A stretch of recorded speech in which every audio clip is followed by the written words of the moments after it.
do të hapë rrugën atyre bisedimeve që është përmendur. A prisni ftesë kësaj radhe nga zotri Kurti?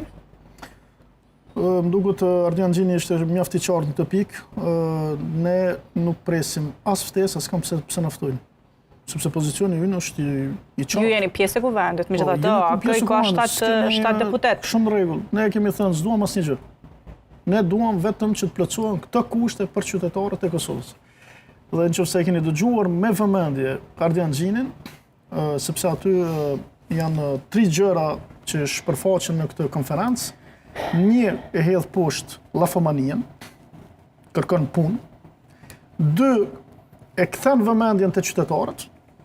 Sot partitë janë në shërbim të qytetarëve dhe kërkesat e aleancës janë për qytetarët, nuk janë për aleancën. Nuk janë për partinë tonë, po janë për qytetarët. Do thotë që janë parimore. Dhe e treta, do thotë Ardian Xhini kërkon normalitetin.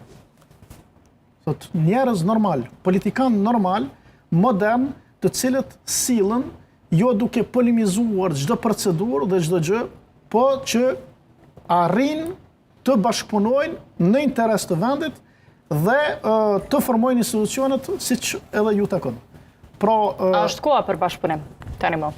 Kur flasim për bashkëpunim, nuk është se do kërkojmë ne që të ulemi në tavolinë dhe do bashkëpunojmë për çdo gjë, do bëhemi thuaj shkrihemi në një parti të vetme. Nuk është fjala aty, po është fjala që mos i bllokojmë proceset për poste të njëri tjetrit.